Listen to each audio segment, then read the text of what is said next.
Just like that, I'm live on Facebook. I haven't done one of these for a long time.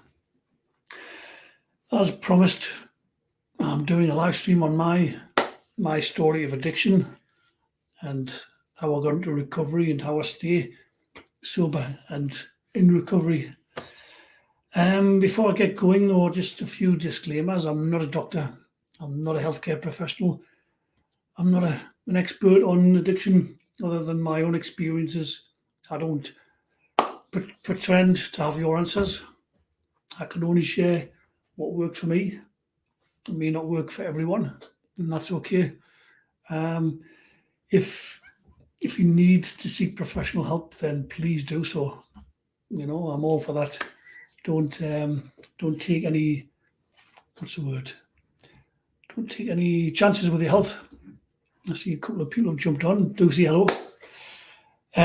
So with that out of the way, I want to share a little bit about my story first, and then some maybe tips and techniques that have helped me along the way, and which might help you if that's pertinent. So that's what we've got going for today. I've got a comment already.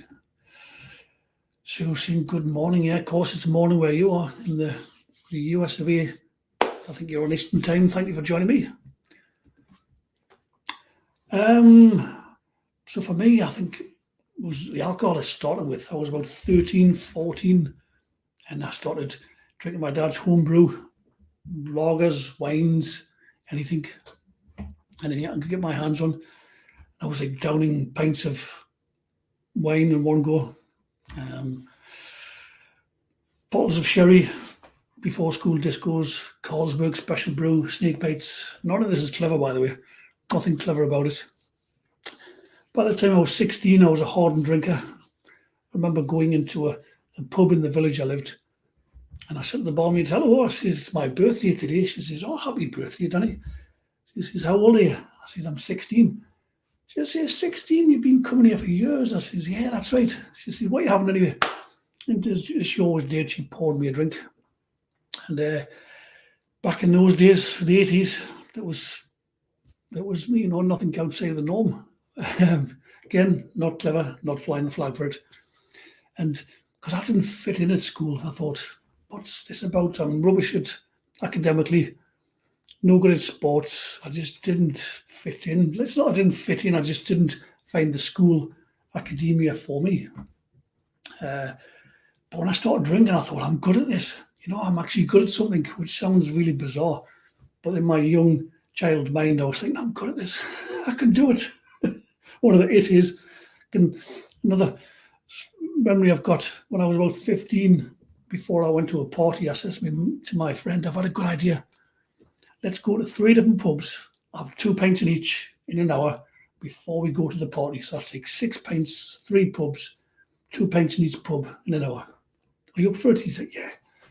So we did that. We had 2 pints in each pub, 6 pints in an hour. Went down to the party and then started drinking again. And I was fine. I mean, I was a bit drunk, but I was used to doing stupid things like that. And I felt guilty because my friend, he wasn't used to it and he was I felt a bit guilty about that. So then I left school and the drinking got even worse. I remember, again, none of this is clever. None of this is clever. I remember drinking like 14, 15 pints and, and it was just crazy, stupid as a young man. And then when I got a bit older, I was into drugs. Started off with ecstasy. I think I paid £20 for my first ecstasy tablet. I thought, this is it. This is amazing. This is what life's all about. Crazy stuff. And it was all positive at first. Then 1, he turned to having 2 to 3 to 5 in one go, to buying 15 and having 5, then 5, then 5 to taking it with acid, to taking it with speed, buying ounces of speed, to buying then cocaine, and then in over your head. And, then the next 10 years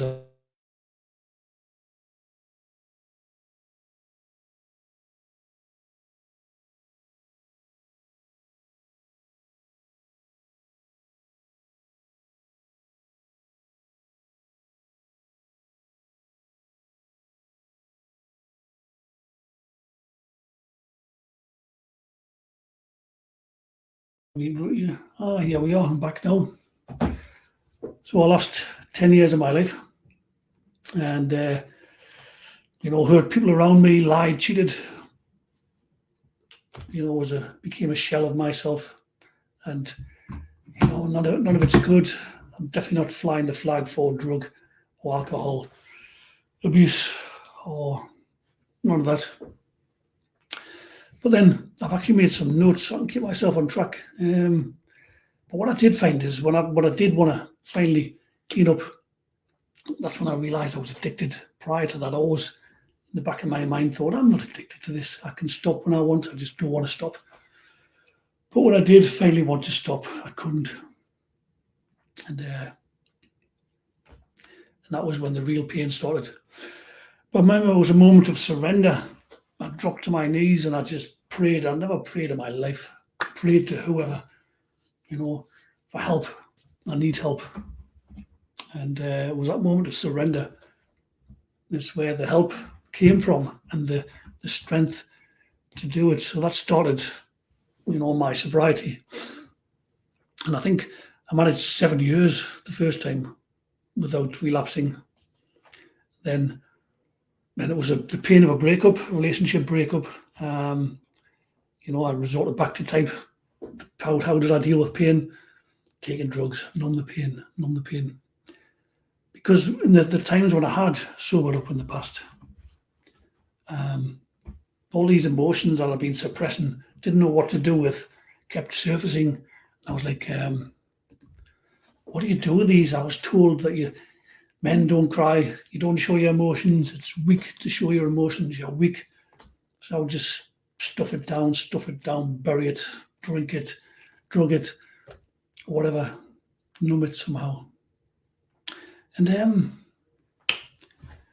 so getting clean and staying clean was the challenge. Coming to the comment, Aaron Gray.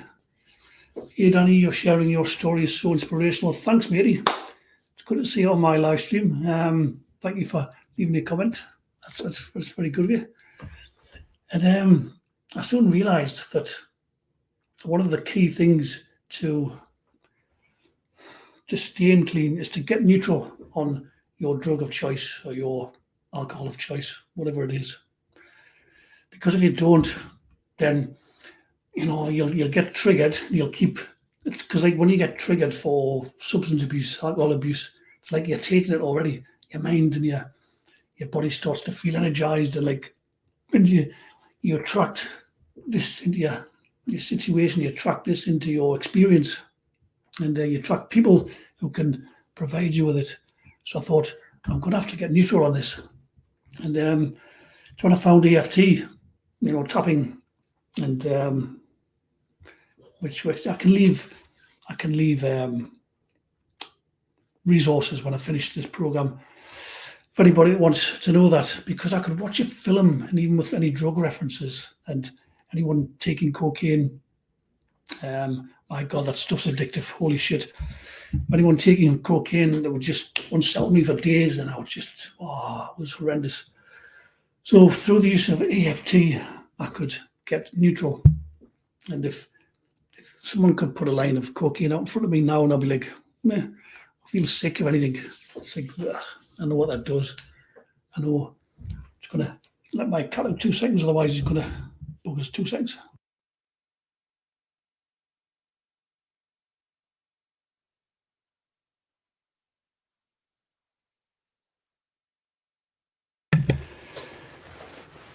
Yeah, and so getting neutral is so powerful. It's your best friend. And also drinking. He has one for you. I didn't want to stop drinking. I just wanted to stop binge drinking, stop getting smashed. Instead of going out and having 9-10 pints, I just wanted to get to a stage where I could just drink socially and sensibly. So I thought there's got to be something out there to get back to that situation. And I found a YouTube video that did just that for me. And it was this guy called Rob's Hypnosis and EFT. And he sort of reprograms your mind, because he said if you want to to become addicted to something, just have fun while you're doing it. That really embeds the addiction in. Of course, when most people are having beers, they're having fun, they're laughing, having a great time. And he reprograms your mind through tapping and visualization. And the next time I went out, I had 4 pints and I was like, I'm done now. I'm satisfied. That was probably 12 years ago. And I can count on one hand and still have fingers left how many times I've gone out and had more than 4 pints since then.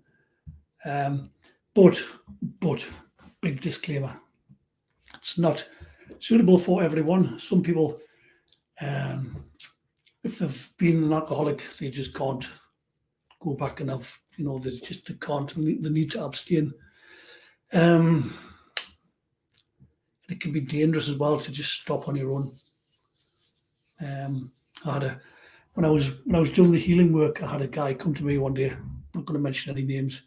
He said, "I need your help, Danny. I'm an alcoholic, and he'd stopped taking it before. Camera's blurred, and he said he'd gone through withdrawals and it was dangerous, and he was found. And luckily, if he hadn't been found, he might have died. And I made him promise me that he was under medical supervision, the doctors, and I agreed to see him for sessions. And next thing I knew, he was back on the drink, and he died because he tried to stop himself without medical intervention and drugs in a controlled environment, and he died. I was gutted, devastated. So anyway, just trying to tell you that if you're an alcoholic and you try and stop drinking off your own bat, it can be so dangerous. Word of caution. Yeah, so what else have I got to check my notes? I've also been researching a lot of addiction lately, and I was stunned to find how many people relapse and how common that can be and how much a part of the journey it is. When you do relapse, you're not starting back from scratch, you're starting from experience.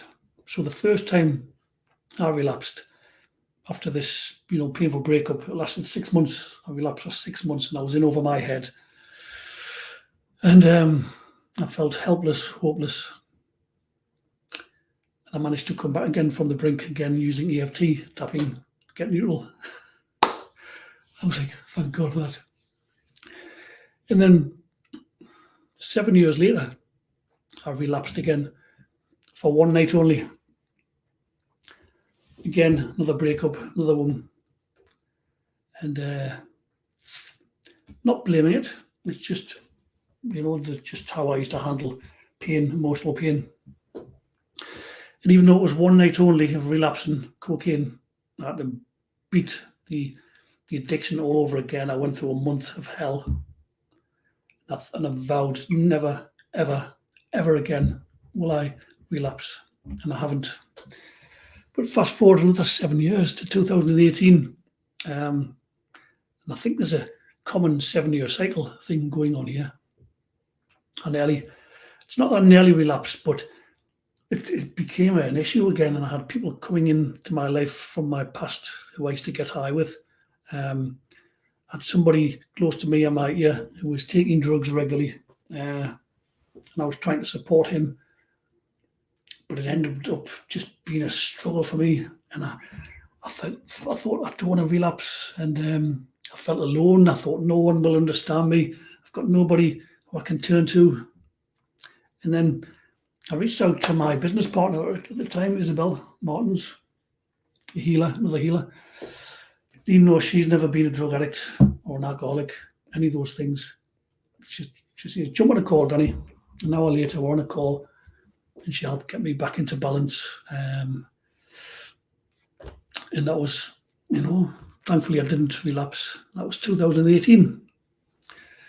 So anyway, tips and techniques, as I promised. If you're struggling to stay clean, what are your triggers? Is it boredom? Is it loneliness? Is it emotional pain? Is it anxiety? What is it? once you know what your triggers are, that's half the battle. And something else to think about when the cravings come in, they last 2-3 minutes tops. I promise you, 2-3 minutes tops. But what we do is we make these cravings mean something in our mind. I'm craving it, so it means this and it means that, and it means I'm going to have to try and get it, and it means I'm going to be addicted again. And stop. Turn the stories off. Go to your body. Feel the addiction, feel the cravings. Feel them. No stories. Where are they in your body? Maybe your arms. It's always my arms for me. Could be a chest for you, could be a head, but just notice it and feel it and think that's interesting. I can feel vibration in my arms or chest. No stories. Turn them off. And I promise you, 2 to 3 minutes, they'll go. Will they come back again? Quite possibly. And just do the same thing. And just take each minute at a time, each 5 minutes. And I promise you, you'll get through it. And within an hour, you'll be like, whew, what was all that about? But you're back in your own stable energy. Make a cup of tea, go for a walk. 2 to 3 minutes, I promise you. Turn the stories off. They don't serve you. The stories will lead you down a garden path where you'll get to the point where you think, well, I've already made my mind up now. I might as well just go and buy X, Y, Z.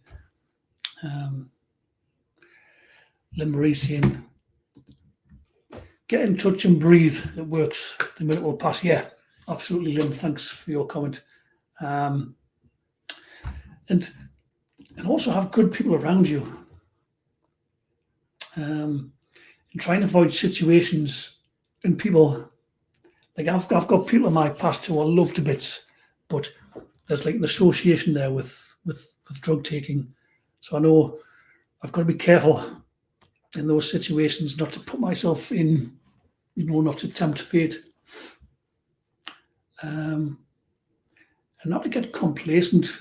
The complacency can be a downfall. You might think, oh, I've got 7 years clean, 20 years clean. It can be gone in an instant. And your mind tells you, oh, if I haven't done it for years, so if I go back and do it, it'll be like the very first time, and you'll have to build up a tolerance. And